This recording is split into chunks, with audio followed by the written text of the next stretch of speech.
नमस्कार मित्रांनो, चला आपण आज बघूया नाशिक जिल्ह्यातली सर्वात उंच बजरंगबलीची मूर्ती आणि माँ कामाख्या देवीचं मंदिर। आणि ही बघा आमची गोदावरी नदी किती मस्त दिसते। चला तर आपण बघूया नाशिक जिल्ह्यातली सर्वात उंच बजरंगबलीची मूर्ती ही आहे खेडलेझुंगे गावात। बघा आपण आता पोहोचलेलो आहे। बघा किती उंच मूर्ती दिसते। या मूर्तीची उंची सुमारे 111 फूट उंच आहे। किती छान अशी बजरंगबलीची मूर्ती आपल्याला दिसते। बघा मी आता झूम करतोय तिला, एकदम मस्त।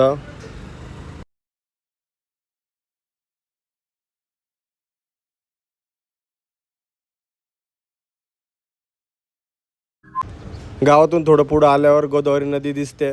बघा किती मोठा नदीचा साठा आहे आणि पाणी बघा किती मस्त वाहत आहे, किती छान।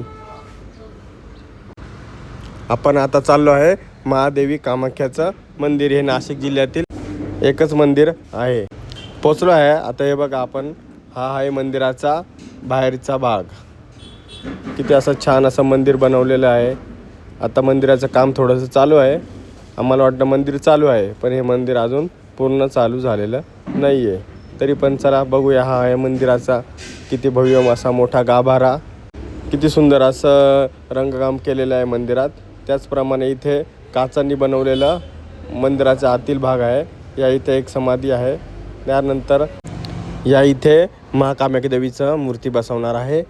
आता आपण बघूया मंदिराचा बाहेरील भाग। या मंदिरात तुम्हाला कसं यायचं असेल ते तुम्हाला मी सांगतो। तुम्ही जर निफाडवरून येणार असाल तर निफाडपासून हे 20 किलोमीटर अंतरावर गाव आहे। गावाचं नाव आहे धारणगाव। तसं अजून मंदिराचं काम पूर्ण झालेलं नाही आहे। थोड्या दिवसात मंदिराचं पूर्ण काम होईल। त्यानंतर सर्वांना मंदिराचं दर्शन घेता येईल। कसं वाटलं मग सर्वात उंच बजरंगबलीची मूर्ती आणि महादेवी कामाख्याचं मंदिर? चला आता मित्रांनो, आपण आता भेटूया यानंतरच्या नवीन व्लॉगमध्ये। धन्यवाद।